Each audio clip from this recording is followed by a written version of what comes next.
Hi, Akko. I apologize if I'm pronouncing your name incorrectly, but I'm replying to your email question in which you asked how to calculate the funded to EBITDA ratio and the Dscr. So let's start with Dscr, which stands for Debt Service Coverage Ratio. The Dscr measures a company's ability to pay its debt obligations. A higher ratio signals that the company is creditworthy since they can pay their debt obligations, aka make their payments on time. A lower ratio implies that the company may be at risk of meeting their debt payments, putting them at risk of default or bankruptcy. In general, it's best to compare the Dscr of one company to others in the same industry, as different industries use debt in different ways. So how do we calculate it?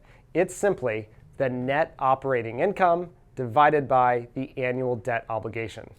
Net operating income is sometimes referred to as EBIT, which is earnings before interest and taxes. As for our denominator, debt obligations should include both the principal and interest components of the loan.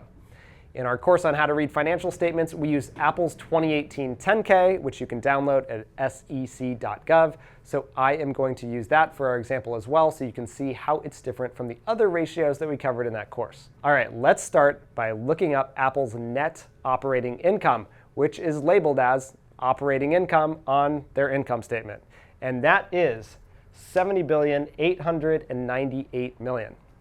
Now, let's look at the denominator. The debt obligation, aka the interest plus principal payments.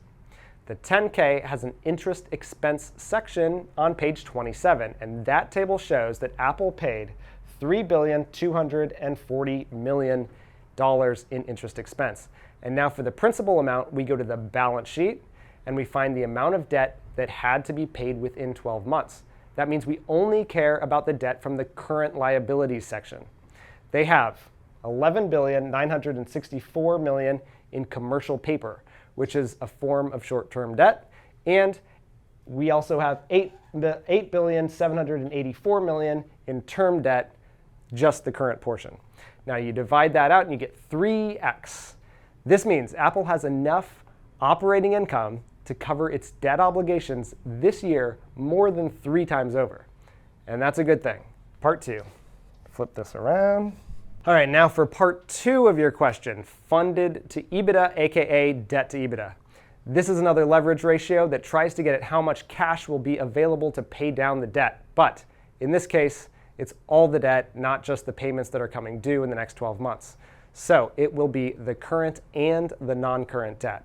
The formula is simply debt divided by EBITDA. EBITDA is used here as a proxy for cash flow. High values of debt to EBITDA may signal that the company is highly leveraged and may not be able to service its debt, which means you'll have a lower credit rating from the ratings agencies and investors will demand higher interest rates for any debt you take on. Debt to EBITDA ratios are also commonly used by banks when providing loans to companies, where the bank will set a minimum debt to EBITDA target.